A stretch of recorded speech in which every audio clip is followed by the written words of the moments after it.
And we're live! The Heck Podcast. We're here with Ryan Frizzell, also known as the Rhinovirus. And yeah, local artist, amazing musician, and tell us a little bit about yourself, man. Man, I'm an all-around jack of all trades. At least I try to be. Yeah. I've had my hands dirty at dropping my cell phone on the floor and playing a little bit of music. I do a whole lot of art. You know, I try to create on the daily. I make things like this head. I'm going to go ahead and take this off because it's kind of crazy and my stuffing's falling out. Dun, dun, dun. It looks pretty awesome. I wreck things right from the beginning. That's how I roll. So. That thing is awesome, man. I work with just about anything, you know. I do a lot of repurposed art.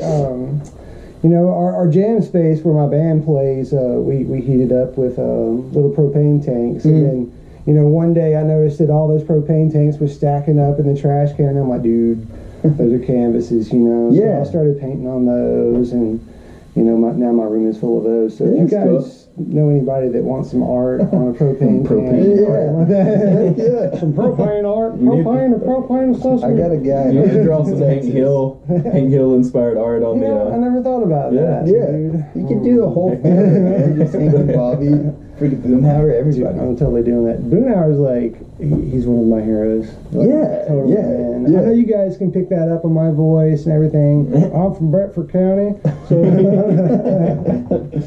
Nice. Dude, so tell me about the mask. Like, where did that come up? The mask, I thought it was really neat. There's a local artist in Nashville, Charles Bennett, the Wolf Man. He's one of my favorite artists worldwide there, not just in Nashville.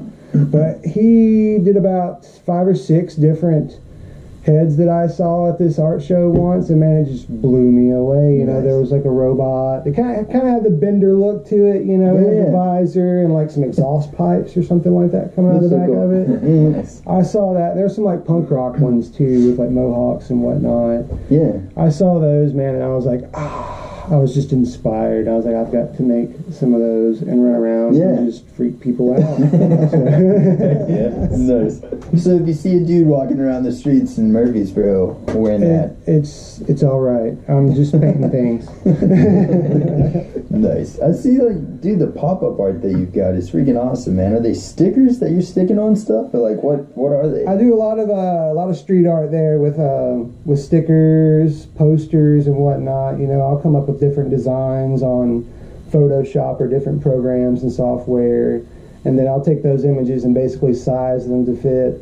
And most of the poster images, standard posters, you know, this is probably like maybe like a 12 by, no, it's got to be bigger than that. It's like a 20 something, but like a 22 by 28 maybe. Yeah. Something like that. Pretty close. Most poster sizes, you know, I don't really go any larger than that, but just something to nicely fit, you know, on something on the streets to display so people might enjoy it. You know, it's in some cities, you know, graffiti is illegal. But it is actually legal to post. Really? So in cool. some towns. Actually, you know, I'm from Murfreesboro. I don't know if it's legal to post there. Who knows? I'll just do it. There's a lot of bands there, and they do it, and they've been doing it for years. There's politicians that do it. And I mean, why can't I do it? Everybody else is doing it, so you know. It livens up the place, man. Yeah. It's pretty cool, man. It's very cool. But I've always kind of been attracted to, you know, standing in line somewhere and you see all these like bright, colorful stickers that just kind of draw your eye, you know, and you're like, man, you know, I want to see what that's talking about. You know, you pick up on all these bands and artists and companies and just different services that way, and just it's insane, you know. But I just kind of wanted to be part of that, and I just started throwing my own things around. Speaking of which, I always travel with like at least 1 or 2. Nice. Freaking. I had those. Johnny Cash holding a cat. A cat named Sue. That's freaking awesome. Thank you, man. But yeah, dude, like, how do you, like, I've seen the Johnny Cash on a few things, man. I think that's like, I mean, I watched one of your, was it a video, or it might have been I've got a couple of videos of like me cutting the stencils out, and then some maybe cool. actually spraying some of them. But I've been doing the cash one for probably about 4 or 5 years now. Yeah. Actually, you know, It looks so cool. Dude. it was one of the first like complicated pieces that I've ever cut out stencil wise and had painted. You know, and was just really blown away by my own work. So I'm amazing. look what these hands have created. I don't know what to do with my hands. I don't know what to do with my hands right now. Dude, heck yeah. And I think like it reminds me like the stickers and stuff remind me of like the Muse. Did you ever get to play there? I never played there, but I got to go there once when it was called the Muse. Yeah. Now it's a freaking Domino's. Right, Pizza, yeah. man. What happened? It was like, was it Kung Fu Coffee first? Yeah. It was first, and then it was the Muse. Okay, yeah. Dude, I freaking loved that place. The Muse is is like one of the greatest venues in Nashville. Right. I mean, it was probably one of the dirtiest at some points in its lifetime. But as far as sound and the fans and who they actually brought to town, they're top notch. Right. You didn't get that with most of the other venues. They wouldn't bring the type of bands in that they brought in. I mean, some underground stuff, a lot of local stuff, but like they would always put the local stuff on with huge bands. Right, dude, give everybody an opportunity. Yeah, and that's what was cool about them. Dude, Logan, I think. Logan was the dude that owned it? Yeah, Logan. He was freaking awesome. He was nuts. He was. He was wild. He was an awesome dude, though. I saw him like chase so much random stuff. Yeah, I saw him chase a homeless guy away because like he just told him straight to his face. He was like, "You've come up here about 5 times before this, like within the past 20 minutes, to try and get money from people." Yeah. He was like, "I know what you're doing. Yeah. You're a drug addict. Yeah. And if you don't get off of my property, I'm going to beat your ass." Like, Logan! I mean, he would just tell you what he thought. Right to your face. Yeah. I mean, dude, he introduced me to so many like YouTube things, like freaking John LaJoie, and he introduced me to Psycho Stick, like that band you ever. Nice. Oh yeah. They were freaking awesome. We played with them at the Muse, but like direction. yeah, dude. But I don't know. I love the Muse, man. the first show that we ever played as a band in Project get it. was at the Muse. Yeah, and it it was a was, battle of the bands, and we ended up winning. It was our first show we ever played. And I mean, that'll go down in history, like for me anyways. Yeah, it was freaking legit. Never played a Battle of the Bands, man. They're so weird, man. Like, they're so weird. If we didn't have our high school, like our entire high school probably come to it, we wouldn't have won. It was literally one of those things that like... We were the last band to play of that night. It was like probably close to 12 o'clock or 1 o'clock in the morning. Yeah. When we finally got to play, because there was like, 15 or so bands on the show, and it didn't start till like, 9? And it was like it was our first show, and dude, I don't like. Was your first show? It was our Yeah, it first was show. the Battle of the Bands? It was the first show. Terrified. Yeah. Dude, The like, first- do you remember the first time you ever played through a PA system where your guitar was amped? Like, your guitar was just powered through it all? So here we go. They go here. Yeah. It's like, like, I was just totally scared to death. Yeah. I was laying on the couch in the back going like, oh god! I think I was puking on everything, dude. I threw up on everything. A mop bucket, a corner. I don't know. Like probably. no, John. I don't know. He peed in a the mop bucket Yeah, at the Muse. at the Muse. Nice. Yeah. Backstage and was like Before freaking it was out, like, like, you know, oh god, I gotta pee so bad. Let's get times though, man. Like, do you guys have some shows lined up? Y'all doing some stuff We're around? playing one on the 24th this month. What's the name of your band though? First. Thunder Frog. Nice. Yes. Yes. Nice. We're riveting. We're riveting. Yes. Heck yeah. There's a guy. Let me back up a little bit. There's a troll Backstory. that lives in Murfreesboro, and he goes by the name Scuffle Moss Tree Man. Look him up. Scuffle Moss Tree Scuffle Man? Moss Tree I'm Man. gonna do that right now just because I'm Yes. curious. So Oh, I'll get out, man. dude. Oh my god. He's got some videos. He goes on these excursions in town, and like he'll invite a group of friends out or something like that, through social media or whatnot.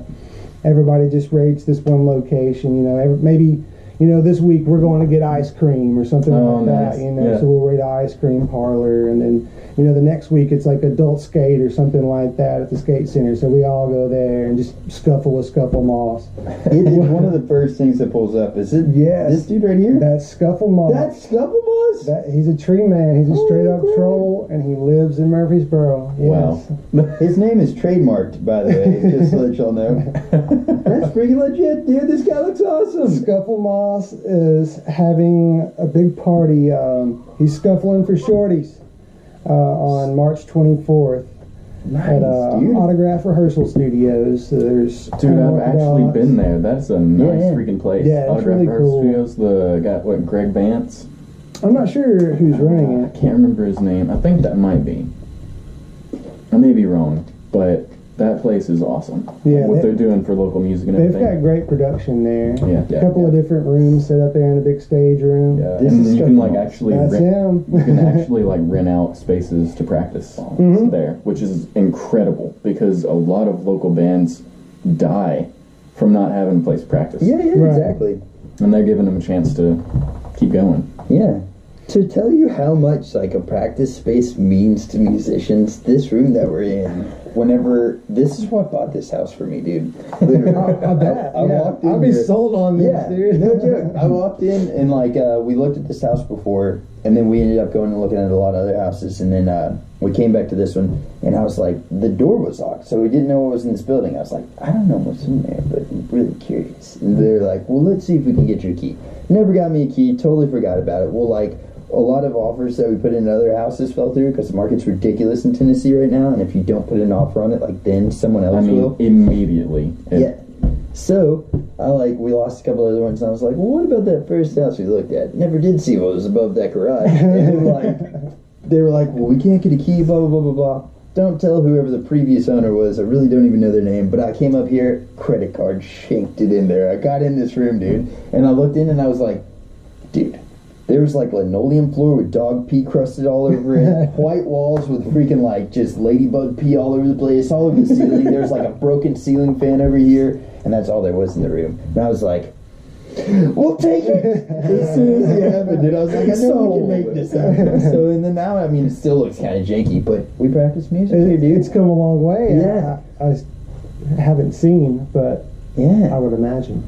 It did look really crappy, and now it just looks kind of crappy. I see no urine. I smell no urine. I see no crust. No ladybugs. Yeah, it's good. Worked out pretty good. Yeah. Dude, so you were in the buddy system before. Yeah. Like, Now there was a buddy system before us, actually, back in in the early 2000s, like 2003, I want to say I read online. They have a wiki and everything. But they were on a label in Athens, Georgia. Yeah. And they ended up just disbanding like in 2003. Well, that label they were on actually is one of my favorite labels. That's cool. And it was Happy Birthday Records. That sounds legit. What is crazy is they relocated to Murfreesboro. What? Yeah, they merged with Grand Palace, which was also like a screen printing. This is crazy, and just I like it. a small world, man. Yeah.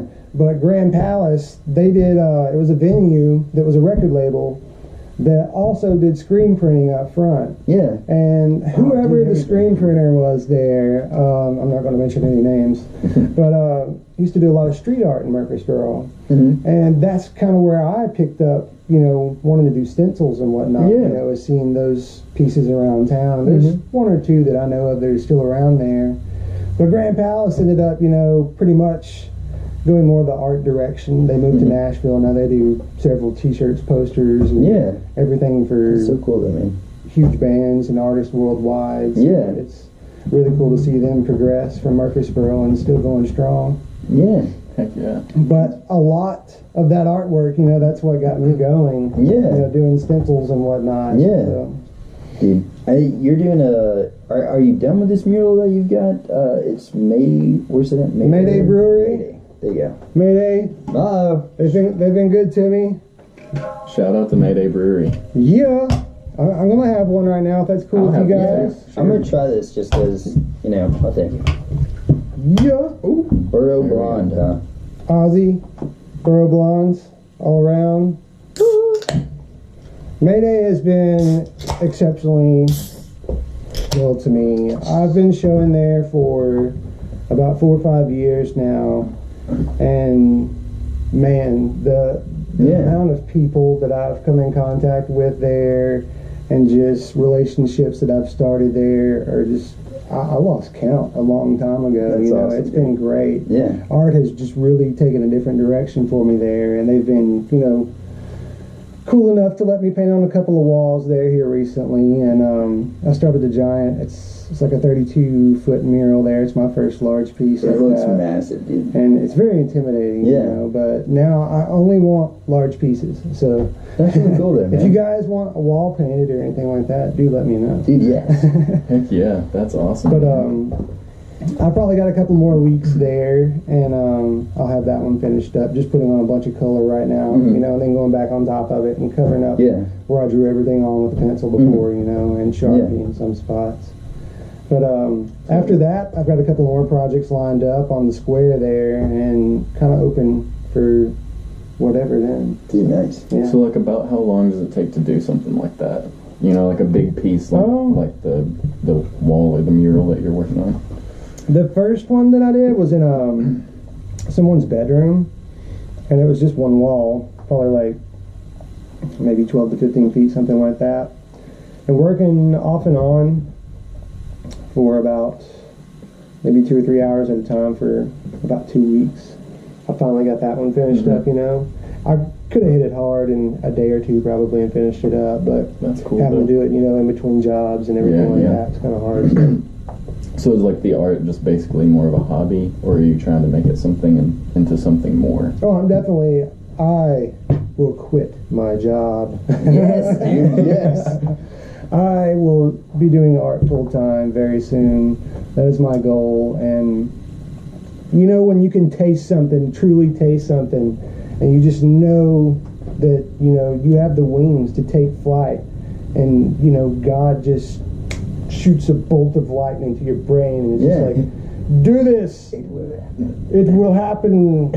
So say I and you, and that's basically the point I'm at right now. You know, it's just stepping up and doing it. So like when you've sort of found your way with art and stuff, that's whenever it hit you and you're just like, I want to do this. Right. I mean, I've always, since I was a child, I've always drawn on everything, and even in my teen years there, getting into graffiti and everything, that's the point where ooh, I would love to do this for a living, but totally didn't think of it like that at that point, but I just kind of wanted to paint on things then and kind of be a little ass, But it was doing things like that, where I picked up the skills for these things, and I did get into a bit of trouble, and that kind of came into play,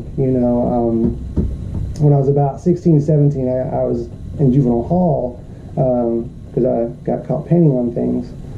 And in there, I ended up meeting a couple of key people in my life and kind of turning my ways around, That's cool. And I also got 275 hours of community service in this. Just a little 275. Yeah. So Lord. I spent a couple of summers painting the local arts council and whatnot in Shelbyville, and spent some time in Hohenwald there, Lewisburg, and jumping around painting things for them, for the city. And I did Habitat for Humanity there for a while. That's very cool, man. So that definitely gave you a lot more experience doing stuff too, as well. Oh yeah, definitely. Heck yeah. And then so that sort of getting into trouble kind of turned out to be a blessing in disguise, maybe. Right. Yeah.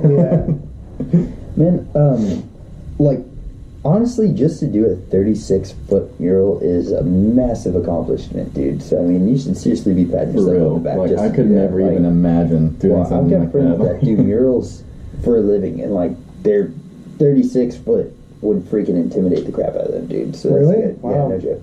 It's definitely a challenge, man. Yeah.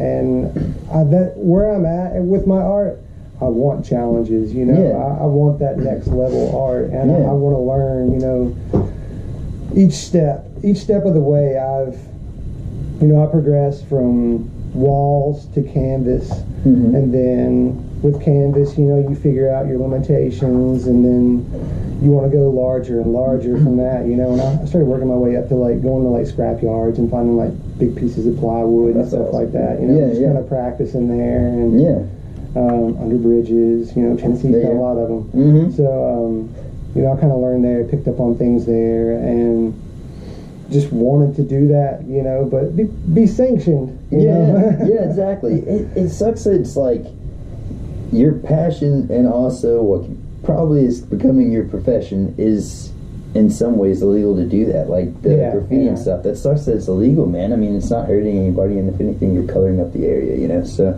I think it's cool that Murfreesboro, like I've seen some of the like, was it the Nashville Scene magazine let you do one of the boxes? Or the Scene, they actually, I think, started the idea, but they had their newsstands, and they gave, I think, 12 different newsstands to 12 different Nashville artists. And they all, you know, were given creative freedom with them, and each of them had like an unveiling downtown Nashville on a certain street. And they're still there to this day. That's very cool. But Murfreesboro has, you know, like a sister paper called The Pulse, and it's very similar to the Nashville Scene, and they did the same thing. But luckily, I was the only artist. I got to do a few of those for them, and some of my favorite pieces. And, yet again with the Johnny Cash, I did Johnny on one of them, and kind of a space scene on another. I do a lot of robots, fish, tentacles, and stuff like that. It's really cool. It's really cool that they let, you know, art take over sort of that, you know, like bring more light to actual, you know, art in the local area. The community there, the arts community, has just really blown up in the past 2 or 3 years. And I mean, there's always been sort of a scene there, but here recently, it's just, I'm meeting more and more artists. You know, it being a college town with MTSU, there are tons of artists that come in and musicians that come in and out of that town. I've known it's always been huge musicians, just like not sort of paradise, but you know, not. I mean, it's sad sometimes, man. You know, a semester will be out or something like that. School will be out, and like all the good bands will leave. You know, because they're gone for the summer. Like that's crazy. Or you'll finally like have a project together if you play or something. You'll get a project together, and then like, you know, everybody goes home for the summer or something like that, and then like the drummer doesn't come back. Where's Carl? Staying in West Virginia. Sorry, we recorded that album and now you can't use it. Dude. Well, man, like, are they doing? Well, last year, I think it was during the summer, they did the Garage Fest, or what is it? The Burro Fondo? Yeah, how does that work, dude? Like, explain that to me, because I think that's freaking awesome sounding. It's coming up here. Recently, they've asked a couple of people, and I show art at that as well. If you would look it up, actually, on maybe on Facebook or something, under Burro Fondo, there's a festival page as well, but then there's like individual pages and events for each day, but it's a 3-day bicycle music festival and arts festival. And it's divided up in between a ton of house venues, you know, off the square there and close to the campus. And then there are local venues, bars, galleries that are involved in it as well. But basically, no cars involved. Everybody kind of meets up at a central location. Everybody gets on their bikes, and they go from location to location. You know, and each band, there might be 2 or 3 bands at each location. Everybody gets about 15 to 20 minutes, something like that, and just goes wild, man. It's great. There'll be some venues, you know, the houses will just be lined with local artists' work and everything like that. So it's really cool. And then they have the big event later on in the summer. Like, this is kind of a fundraiser just to get everything ready for the big one, you know. And then they'll have another weekend of the same thing, but it'll be twice as big, you know. And they'll have they give everybody a map that you can print out online and everything, and kind of go around town and find different, you know, events and bands and food trucks and goings-on and stuff like that. You know? It's really cool. Actually, I saw where Dixon is having like their first annual art crawl or something like that. I want to say like around St. Patty's Day or something. I think so. They do them around the square. Like, it's getting kind of modern now. It used to be known for Old Timers Day, and that's who ran this joint for the longest. But now it's like, I mean, Main Street, like if you go down the strips of Main Street, it's getting more like I mean, it's almost 100% modernized now. It's getting there, like, dude. there's so many new places out there that are just, like, modern now. I mean, like, restaurants, there's a lot of, like... There's, like, Xander's, like, wood-fired pizza. What's that one that has, like, there's a lot of different types of food you can get. They have, like, a little bit of everything. Yeah, a little bit of everything. Yeah. I mean, they have it, a little bit of everything, basically. Yeah. So, yeah.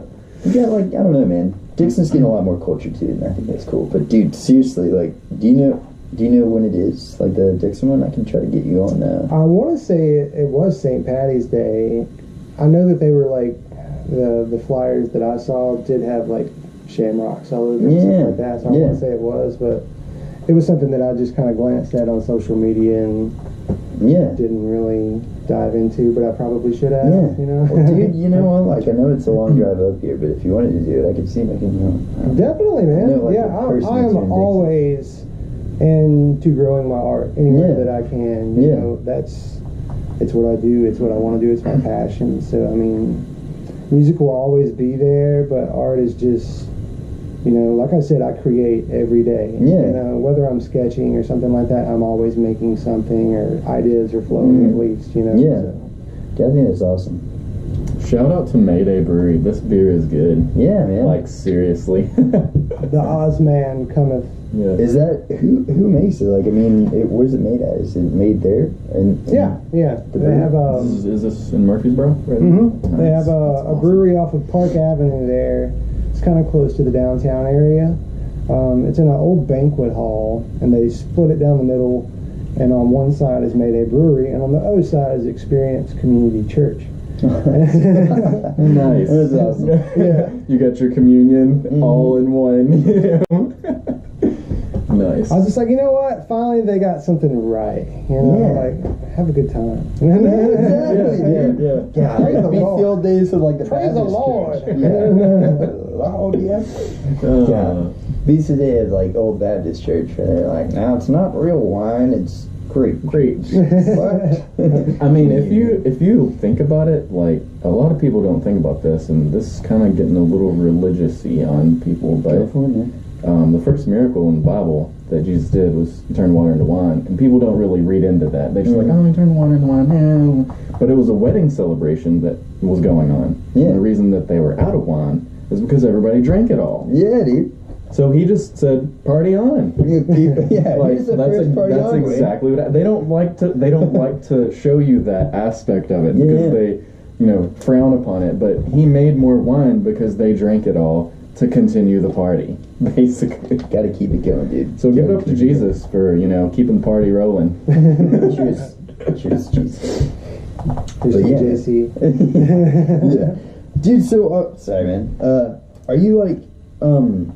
How did you go from the buddy system to Thunder Frog? Like, how did that transition happen? Is it a lot of the same people in the band, or? It was kind of strange. I started getting into twangier music. I've always been rooted in kind of bluegrass and Americana, folky stuff, but you just kind of rock, Yeah, exactly. So, I've got influence from all over, but I just had these twangier songs that, I was kind of wanting to just give a try, and met a couple of different people. It started as a 2-piece, but then it branched out into like a 5-piece that just went crazy in all directions that I never expected. And we all loved it so much. But then life happened, children, family, everybody kind of had to go their own direction. And we dwindled down to like a 3-piece, and then we were a 3-piece up until a couple months ago. Now we're a 2-piece again. And we've picked up like 2 bass players recently, but we can't get them to come to practice. So it's crazy, the life of being in a band and forming it. And it's harder than people think. If you've never been in a band, you have no idea. Like how hard it is to keep things together. That's the hardest part. Like, you can have this fire inside of you and you want to do it and you're freaking balls to the wall, but like getting everyone into the same place to actually practice and to do stuff is so hard. Yeah. Because life is just always going. Right. So. Yeah. And I mean, I don't know, like seriously, I think it's cool whenever, for the longest time, dude, we never really had a bass player that was like just a really good bass player. Most of the time it's like a dude that played guitar and we're like, we'll buy you a bass, just play bass, we need a bassist. Right. And so it was really just filler. But dude, whenever you actually get a good bass player, I remember the first time I ever played with one, I was like, this can do that? What is this I'm hearing? We shall not part with you. I know, yeah. I'll kill for you. But no, man, like, it's different, man. I mean, like, literally, now I know more bass players, but, like, they're really scarce, spitting all over the table. But they really, like, I don't know, man. I mean, drummers, too, like we were talking about, it's just really hard to find a place to practice your instrument, you know? Right. It's so loud. The drums are so loud. Yeah. Like, if you're in any kind of apartment, you can't do it at all. Like, so I mean, unless you have an electric set, and then personally, you know, I can't get the same feel of an electric set. Yeah. So it's hard for me to, like, if I practice on an electric set and then go to play a show on my real set, I'm screwed. Yeah. Because I'll be like, oh, this feels so different. But like bounce back and stuff's totally different. They have their benefits, you know, especially if you are in a situation where, you know, you can't be that loud. Yeah, for sure. So. Yeah. And then you can they have so many different sounds that you can put on them. I played in this one band, and the drummer had one of those rolling electronic kits, and it was really cool. It was great for recording. It was great for rehearsing. Oh yeah, we recorded some stuff with an electric kit. It would be like 1 or 2 in the morning was the only time we could really jam, you know, and I lived in a pretty big neighborhood, so we had to keep it really low. So we would just, you know, run him through the PA and everything. And we'd run everything through the PA, actually, and just kind of cut everybody down to like 1 or 2. You know, just kind of sound like you're playing through a stereo or something. And it actually made us tighter, I think. Yeah, because you gotta, like, we just started, like, 2 months ago, started practicing like that. Like, my brother had an electric drum set. It's like a Yamaha or something or another. And, like, he practices downstairs, people live upstairs.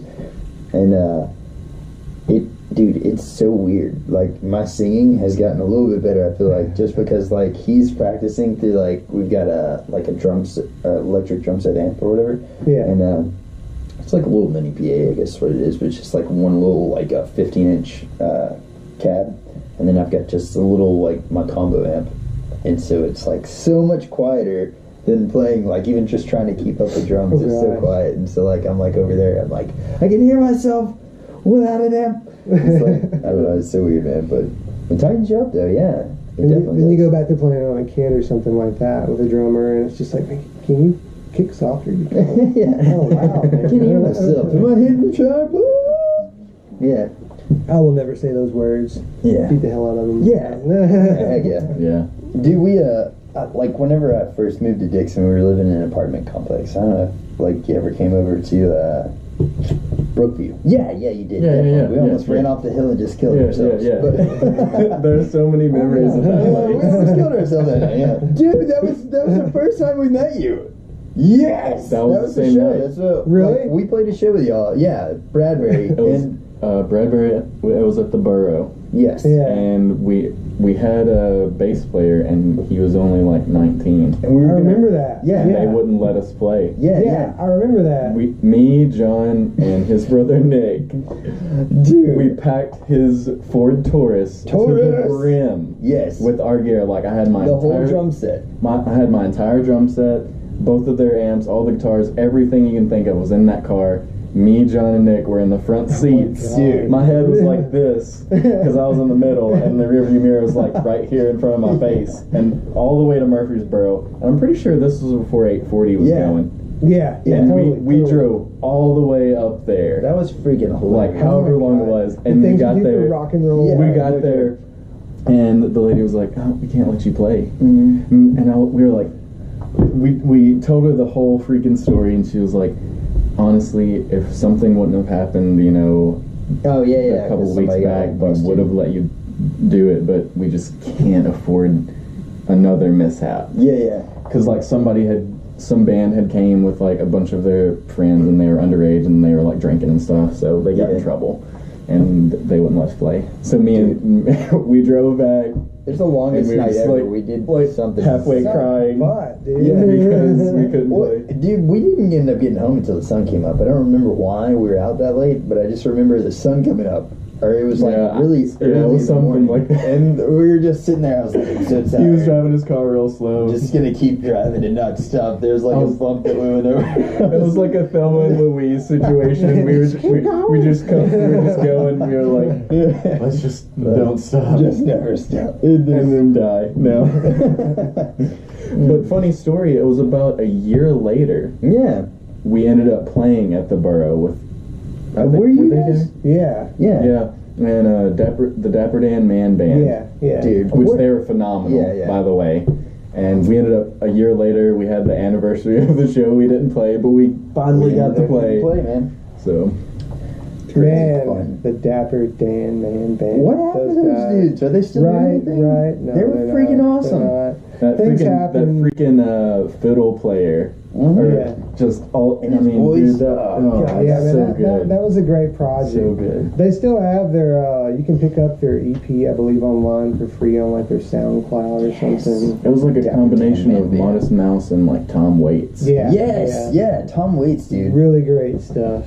Really great stuff. We almost got into it with somebody because the guy was like heckling them, and I was like, "You need to shut your mouth, dude." Okay, because these guys are freaking awesome. Was that Big Dick Willie? I don't know, man. You were like, "What's your name?" And then he said something, and you were like, "Big Dick Willie in the house." Oh god, drunk people at shows, man. You just gotta love them, dude. Love them, yeah, kid. Like I don't know. I'm always that guy that like talks to people a lot in the crowd. Like, 'cause I'm nervous, you know. And I don't know. People just some of the best on stage banter that you ever did was because of the drunk people. Yeah. Like yelling out at you from the crowd. And you just responding very friendly like.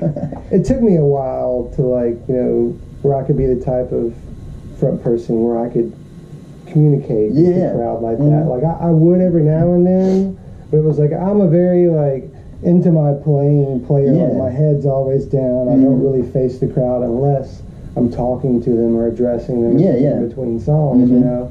So I felt like I needed to do that, I needed to be that person because you're in a band and you're trying to get out there. You want to definitely, reach out to people. Like, hey, we're excited about this. We hope you are too.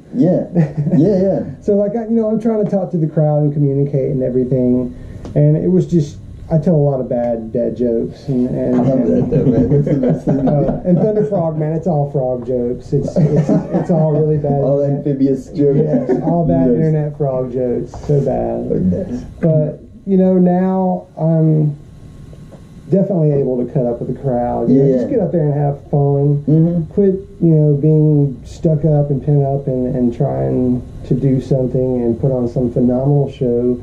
And just get on stage and do what you're there to do and have fun with it. Because a lot of times I would get up there and just get so stressed out trying to do something that I love. And it's just like, dude, God, and there's a barrier in between me and the crowd communicating, So now I just try to just loosen up, have a beer or two or something like that and just start just being myself. Up, that's how to do it right there. Yeah, for sure. Dude, like, I think the only reason I've ever been okay at talking to the crowd is just because I'm so nervous. Like, I'm either about to puke or I've already puked and I'm done with it. Usually it was already. It already happened. But so, like, it's, I don't know.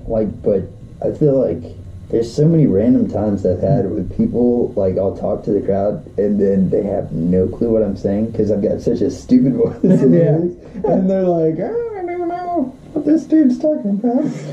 But I don't know, like I feel like probably what you're talking about, like with the dry jokes and stuff, like 90% of the time it just goes over. I'm pretty sure usually you just start talking and you don't know, you're just in the moment and you don't remember what you say. But I'm back there listening. I'll be back there listening. And I'm like, this is the funniest stuff I've ever heard in my life that's coming out of his mouth. And John's just up there like nervous, like saying stuff. But I don't know, man. I really think like there's just, and it might go with what you're talking about, dude. Like, I remember I was working at Lowe's and we weren't really playing that many shows at the time. And like I had gone from playing, we played like 100 and something, 200 and something shows in a year to playing like maybe like, it was our first year not playing a lot of shows. So I played maybe 20, maybe. And I remember getting up on stage. We had a really small place called the Open Hand. Nice. Here in Dixon. And played there. And I remember it hit me while I was on stage. I was like, dude, I hate my 9 to 5. I hate going to work. Like, I just hate it so much. And I'm here right now, and I don't have to worry about that. It's just like, just me and music, you know what I mean? Yeah. And like all these people. And so like, I remember saying that on stage. I was like, look, no matter what's going on outside of these walls right now, we're here, we're playing music. Let's just have a good time. Let's just freaking party on. And, but like, that, I don't know, man. I feel like so many people lose sight of that. And like, dude, I think it's cool that you're like you're 9 to 5, you're getting it to where it's art, man. I think that's cool that you try to, man. You know, I'd worked. I had a little job. I was working 3 jobs there for a while. I had one at a place called Painting with a Twist, where you kind of teach art classes, and that was a really cool gig. But just the projects weren't, you know, something that I wanted to do. And I realized that I was just putting a lot of time in the art, but it wasn't my art. It was somebody else's art, and they were making money off of it. And I'm like, you know, I don't create art to make money necessarily. That's a great benefit. But, you know, I just create it just to make it. Because it's going to come out anyway, you know. But if I'm going to be creating it, I would rather make it for myself and make money for myself. So that was one thing that I just kind of had to step away from and, you know, put that time back into, you know, my own art and my own thing. You know? So there was a lot of music, you know, that I've written recently, you know, and I just didn't have time to jam because I've been working 3 jobs. Dude, that's hard. Oh my God, You know? I don't even know nobody can never work that much. Quit. Quit. If you're working 3 jobs, quit one of them. If you're working 2, do that. 2's better than 3 in this situation. It's hard to live these days. You know, it really is. I have to, you know. So. Yeah, it really, really is. Like, I'm lucky in my situation, and I mean, I'm not making that much money at all. It's ridiculous, like how hard it is to live. It is, man. Yeah, and especially when you get caught up in situations where you need that much money. Oh yeah. Like, I mean, it's tough. Yeah, dude. But like, you were doing painting with a twist. Like my wife just did that. Like, I think they call it like sips and strokes, which sounds kind of perverted, but what were y'all drawing, man? Like, could y'all you couldn't go off their plan at all? Like, was it just like draw this tree? Yeah, the artists have to go. You know, they'll give you a picture basically, and you have to paint that picture identically. And then you have to recreate that for your class identically as well, you know, while you're teaching. Yeah. And that's fine, but it's like some of the projects that I was doing, you know, just weren't things that I wanted to paint. Yeah. When I first started there, you know, I was like, you know, I've been brush painting for a long time, but I'm more of a spray paint artist now, you know, but I'm getting back into it. Yeah. So, you know, I'm not comfortable doing these things. You know, flowers, feet, shoes, things like that. And like, I had all the flowers, feet, shoes classes. Oh gosh. They're like, oh, you're not comfortable? Let's do it. I was terrified at first, you know, and you know, being the only guy there too. You know, I was painting all these like hydrangeas and everything with like purple and pink flowers, you know, and it's just like I want to do like skulls and mountains. And thunderbolts. So I ended up doing these classes, and you know, I learned something, you know, and I was like, you know what, this is pretty cool. Like, I can do these. So they started kind of giving me all those, and I got pretty good at it, you know. And I don't mind doing the poppier things like that, but when it comes to like my last class that I had to teach actually, and I didn't show up for the class actually. I called them and I told them that I was not going to do it because I just did not. It was so depressing to me, you know. Going in there. It was a black and white piece, and it was like this tree standing in the middle of the canvas, and you know, black and white sky, just real dreary looking. And the only color in it was this red heart hanging from a noose. That's in the so tree. depressing. And Jesus. I'm like, come on, it's like, man. This sounds like a nice nightscape, but nope. Give me a high heel or something. I don't want to get a hanging heart in a tree, you know? Yeah. And good Lord. That's a little depressing to be teaching about. Like, nobody even signed up for that class, I believe. Like, everybody there was like like crying, like drinking to forget. My life is already depressing enough. I don't want to put this on paper. Yeah. Right. God, dude. And I mean, the amount of money that you would pay to learn that painting is just like, man, it's just depressing to me there too, you know? Mm-hmm. Dude. Well, so not to keep going back to this, I just think it's really fascinating, but that mural that you're doing, man, what would you say that theme is that you're working on? Do you have like a lot of themes or like? Well, Mayday, they have a couple of different brews there, and I wasn't necessarily trying to, it's just kind of ironic that I do a lot of fish and tentacle artwork, and they have a beer called Evil Octopus. Nice. So yeah, I was just like, oh man, that worked out so well. Give me this, give me this, you know. Yeah. And I did a keg for them a couple of years ago, and it's one of the coolest pieces I've ever done. You can see it in their tasting room there, but kind of has the evil octopus with the crown going around it. Oh, nice. And I was trying to theme everything off of that, but kind of keep it, you know, because children come in and everything, so keep it kind of kid friendly, not scary too. So I did it a little poppier and friendlier, you know, but I have like a couple of different glasses of beer coming up on the bottom there, and tentacles coming out of each one of those, you know, and there's like a river of beer floating in the background, and there's some fish falling from the sky, and a giant king octopus coming up from the bottom on the far right hand side of it. And it's kind of got like this, originally I planned to do like abstract, you know, one of my favorite artists is Jackson Pollock, and he just kind of, you know, splatter paints and everything, so that's kind of what I wanted to do for the background, and they needed a drawing to go by. I wanted to see, you know, what I had in mind for the wall first. So when I gave it to him, I was just trying to fill in the space for the background, so I put it on Photoshop and just kind of filled it in with a half-tone, like, circle effect, you know. And everybody's like, ooh, that's trippy, that's really cool, I like that, you know, paint that. And it was a task, you know. One of the hardest things you can do is just draw a perfect circle, you know. If you sit down right now and draw a perfect circle, I mean, you've done something with your life. Yeah. So, yeah, it's difficult. Dude, there were probably 100 circles. My God, and they were just, you know, a giant wall full of them. So I was like, how am I going to do this, you know? So I ended up calling a couple buddies, borrowing some projectors, and failing miserably with those. But it was kind of like the shallowness of the hallway there. I just didn't have enough length to project the image up there that I wanted to.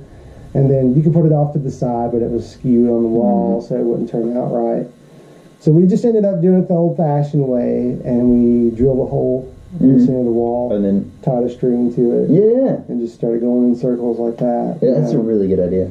And it was very crude, but it turned out the best option, I think, you know. And now it's just going in and kind of straightening up the lines and filling in the colors and everything, you know. But it's coming together. I'm very excited about it. In a couple more weeks, I'll probably have like an unveiling. Yeah, I was about to say staying at Mayday or something like that, you know. Oh yeah, man. Stoked about it, man. Free beers for everyone. Nice. Yes, dude, no joke. Thank you for reading these, man. Yeah, heck yeah. I'm definitely gonna have to come out there and visit that brewery. Do they have? Is it like a place that you can eat, or is it just like they have food trucks? Straight up brewery. They have food trucks out back and whatnot, like different ones. They have one that's usually there, My Roots. It's kind of all graffitied and everything. I didn't do it, but it's really cool art. I'm not sure who the artist's name is actually, but they have food there. They have live music. There's usually like at least a band playing in the tasting room, kind of like maybe like a songwriter type situation, or kind of a low-key band, sometimes jazz or something like that. And then they'll have like a big band, like a rock band playing in the main brewery room there. They've got a big stage. That's really cool. Great really production area, great sound system. They do movies there, and there's all kinds of board games, and it's a cool spot, man. It's definitely like the spot in Murfreesboro, in my opinion. You know, well, that's awesome. They definitely have the best art. So.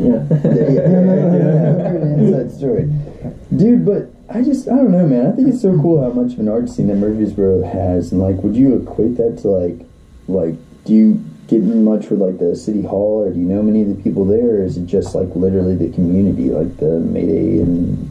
They have social media, you know, Facebook mainly. A lot of people knock it, you know, but I wouldn't be sitting right here, right now, if it wasn't for social media. Yeah. So I'd never knock it.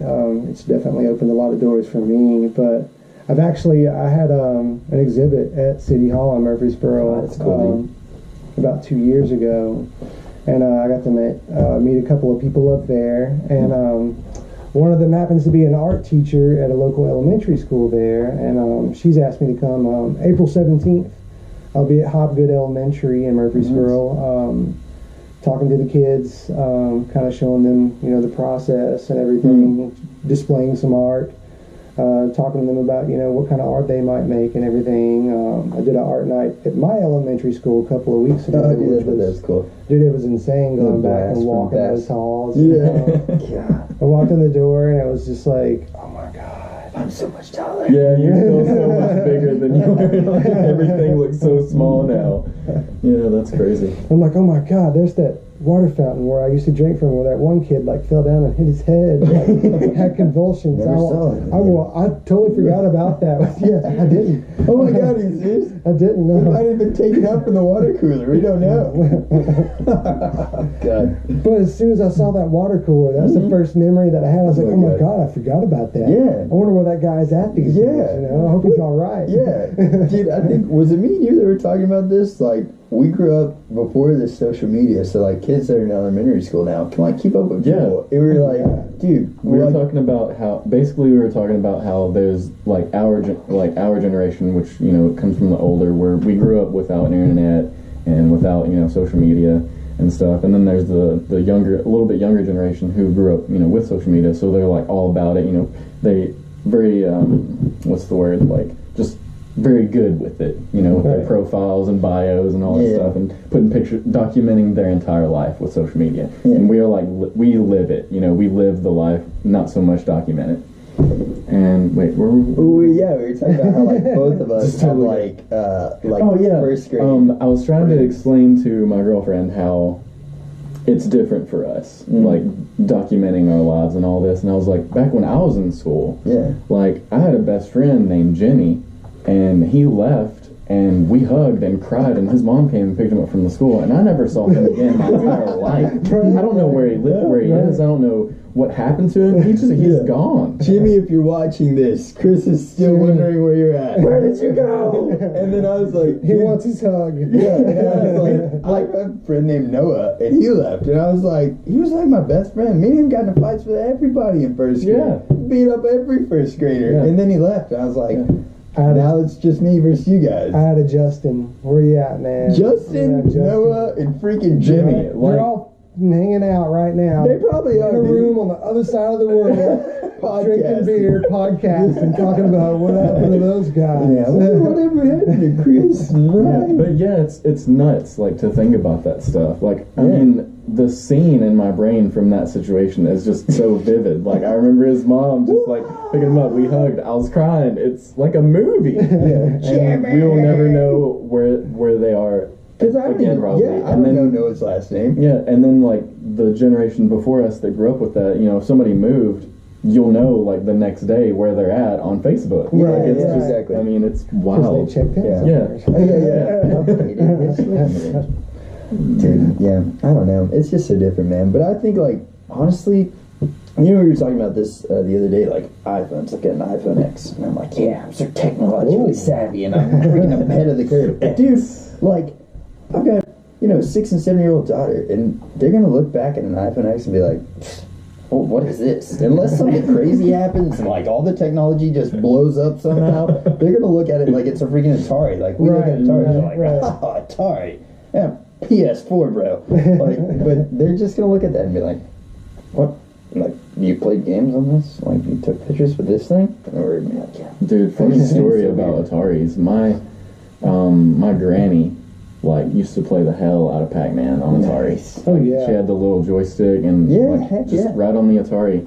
And me and my cousin Willie joke about her because there was one day she was playing it and she got such a high score that the machine just started smoking and it burned out. It literally burn out. And I was like, my granny is the only person to ever beat Pac-Man. Yeah, dude. Because she played, it was like over 70 million score, and she was playing it, and it just like burned up. And I'm like, Granny, you beat freaking Pac-Man. Like sitting there with like cigarette in the hand, you know, like just it was nuts. Yeah, freaking coffee. You ain't got no more fruit to give Granny, honey. Ghost down. Oh my god, dude. Seriously. Your freaking grandma, that sounds legit. Dude, it was nuts. Dude, I was playing Pac-Man like yesterday. Yeah, nice. It's still legit. Yeah. To this day. Good luck beating that game. Galaga. And they were so good, they put them together a lot in the arcades. Right. Galaga's so good. Freaking Pac-Man, so good. That's right. They have the sit-down version. Like, I don't know if you guys had that, but there was a Pizza Hut in Shelbyville where you could sit down, have a piece of glass, and it was like a table. Oh, yeah, I've seen those. You had to, like, put your hands under the glass, and you could play, like, Pac-Man or Galaga on the other side. And I would kill for one of those. I would. Heck yeah, that's awesome. yeah. Dude, so is your art, is there any way, like, is it up online right now so where people can buy it? Do you have a shop somewhere? I basically run off of my Instagram, unfortunately, right now. I would love to have a website up and going, but I'm not PC, so I cannot do these things. And I would love to have somebody get at me and design that for me. So but you can get me on Instagram or Facebook under the Rhinovirus. My name is Ryan Frizzell. Rhinovirus kind of came about, you know, I wanted to catch on like the common cold. It's kind of dumb. It's good, but it's dumb, you know. But you can check me out on Instagram there, _Rhinovirus at Instagram. I basically work through PayPal and everything online. Can mail things out, or we can meet up if you're local. I do commissions. If you have anything that you would like done, anything like that, you can definitely, you know, shoot me an image or an idea or something like that. I can try to come up with something for you. Other than that, you know, I do show quite a bit. There's that Hopgood show in Murfreesboro there locally, and then Nashville, I'll be doing a collective on, I believe it's July the 14th. There's a true crime walk in the dark show where we're going to be doing, it's really cool. They're going to have an exhibit of like some serial killer art. There's some artifacts and everything, you know, some guys, collectors from local museums and everything are coming in, and they're going to have a set-up display of all their artifacts and everything. Dude, that's going to be so cool. Crazy. Plus, about 20 different artists are going to come together, and we're all doing 2 to 3 pieces a piece of, you know, our favorite true crime. You know, couple person. And give us a sneak peek. I'm thinking, I'm more of I was a big, like, Bonnie and Clyde, you know, Billy the Kid. Yes. So like outlawish type. I'm going outlaw western with mine, you know. Dude, very cool. So thought about doing the whole Robin Hood thing, but I don't really know of a lot of criminals that, you know, killed for the greater good. I don't know. I was like, I might need to research that one a bit more. Still haven't really found anything. Bonnie and Clyde's pretty legit there too, man. I was watching the show recently. I've always, you know, been a fan of the tales and everything, but they have I'm not sure who actually put it out. I think it was an HBO series, but there's a Bonnie and Clyde series, a 3-part series, and it blew me away. I liked it, but it kind of rekindled that for me. And always the Young Guns series. If you don't like Young Guns 1 and 2, like you like Dude, Young Guns is such a freaking good movie. I don't even respect you if you don't like Young Guns. Emilio Estevez as Billy the Kid. Like, I mean, he is Billy the Kid. Like, if I think of Billy the Kid, I think of Emilio Estevez. Like, I mean, the laugh, the whistling, I mean, the scene in the bar with the Texan and the gun, he takes his bullets out and he starts whistling. It's like he says he whistles a fancy tune. And he's like walking away. Sad ballad. He's a fan of sad The guy goes to shoot him and he already took all the bullets out of his gun. Freaking that dude, that movie. Man.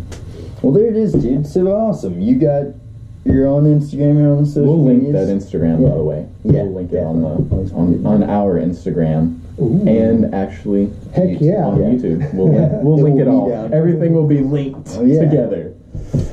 You got anything, like any parting words that you would like to say to people? Like something you'd like to make? Anything inspirational, positive. Like, that's what we're all about here. Everything.